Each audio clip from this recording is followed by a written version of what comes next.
এক সাহাবী বললেন, ইয়া রাসূলুল্লাহ, ফরজ নামাজের পরে কোন নামাজ সেরা? বিশ্বনবী বললেন, মাঝরাতে যেই নামাজটা পড়ো তাহাজ্জুদ, এটা সবচেয়ে সেরা। ফরজ সালাতের পরে সবচাইতে শ্রেষ্ঠ সালাত হচ্ছে তাহাজ্জুদের সালাত। আল্লাহ তাআলা বলেন, নবী হে, রাতের কিছু অংশে আপনি তাহাজ্জুদের সালাত পড়ুন, এটা আপনার জন্য অতিরিক্ত একটা ফরজ। এটা বিশ্বনবী সাল্লাল্লাহু আলাইহি ওয়াসাল্লামের জন্য ফরজ ছিল, অতিরিক্ত ফরজ, নাফিলাতান লাক। এবং আসা আইয়া বাআসাকা রাব্বুকা মাকামা মাহমুদ, আশা করা যায় এর কারণে আল্লাহ তাআলা আপনাকে মাকামে মাহমুদে উত্তীর্ণ করবেন। মাকামে মাহমুদ হচ্ছে এমন একটা স্পেশাল জায়গা, একটা মাকাম, যেই জায়গায় দাঁড়িয়ে বিষ্ণু সাল্লাল্লাহু আলাইহি ওয়াসাল্লাম আমাদের জন্য সুপারিশ করবে। মাকামে মাহমুদে দাঁড়িয়ে বিষ্ণু সাল্লাল্লাহু আলাইহি ওয়াসাল্লাম আমাদের জন্য সুপারিশ করবে। তাই আমরাও যারা তাহাজ্জুদের সালাত আদায় করব, আমাদেরকে এরকম মাকামে মাহমুদ মানে সুউচ্চ মর্যাদার আসনে আল্লাহ তাআলা নিয়ে যাবে। যারাই তাহাজ্জুদ পড়ে তাদের মর্যাদা বাড়িয়ে দেয় কে?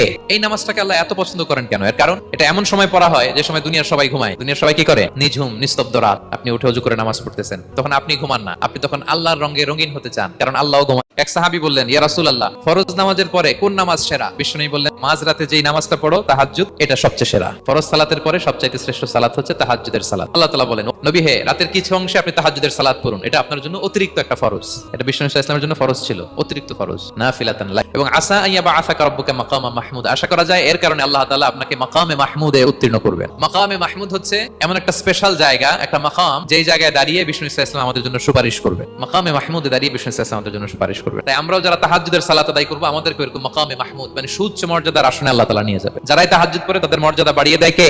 এই নামাজটাকে আল্লাহ এত পছন্দ করেন কেন? এর কারণ এটা এমন সময় পড়া হয় যে সময় দুনিয়ার সবাই ঘুমায়। দুনিয়ার সবাই কি করে? নিঝুম নিস্তব্ধ রাত, আপনি উঠে ওযু করে নামাজ পড়তেছেন, তখন আপনি ঘুমান না, আপনি তখন আল্লাহর রঙে রঙিন হতে চান, কারণ আল্লাহও